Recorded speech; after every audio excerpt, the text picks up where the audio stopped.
23.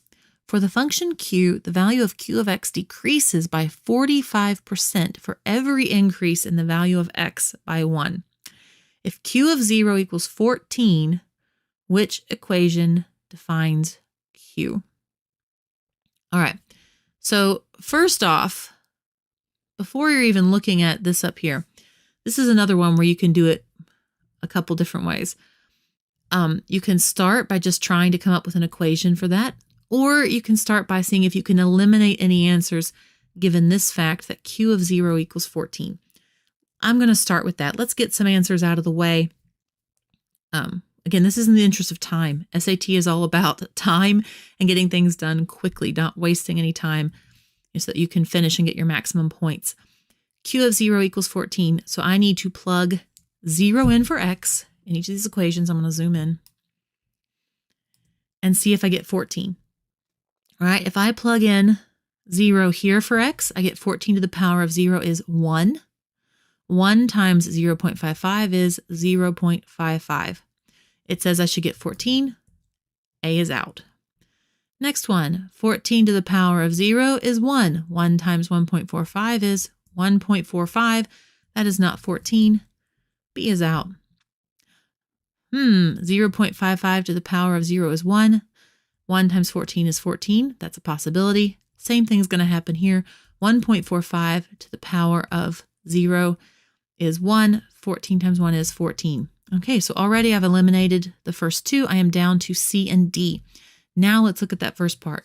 For the function q, the value decreases by 45% for every increase in the value of x. Every time this exponent goes up, so we're multiplying by one more of them. So if this was 1, it means I'm multiplying 14 by 0.55 one time. If it was 2, that means I'm multiplying it by 0.55 two times, and so on. Same down here. If x is 1, that means I'm multiplying 14 by 1.45 one time. If it's 2, I'm multiplying it by 1.45 two times. And it's saying that every time I'm increasing that, 1, 2, 3, that this value, this output that I get after I do that math is decreasing by 45%. Which of these two numbers, if I multiply 14 by it, will decrease it by 45%? This right here, this is less than 1. If you're multiplying by a number less than 1, it will decrease it. This is multiplying by a number greater than 1. Multiply by a number greater than 1, it's increasing it. So just that fact right there, without even looking to see if these numbers are accurate, D is already out. D is not possible.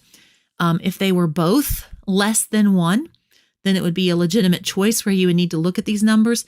In this case, to decrease by 45%, because you start with 100%, and if you decrease by 45%, that is 55%. So you'd multiply by 55% or 0.55. This option D is starting at 100% and increasing by 45%, which gives 145% or 1.45. So one is increasing by 45%, the other is decreasing by 45%. Again, if this number right here was less than 1, then you would need to know this math and be able to figure out which of those is correct.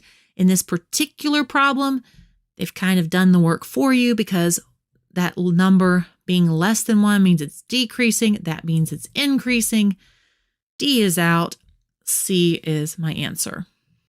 Be sure to check out my math-related merch on Spreadshop or Etsy, links down below. And if you found this helpful or useful in any way, please help me help others. Like, share, comment, subscribe. You know the drill. Thank you so much for stopping by. Hope you have a great day. See you later. Bye.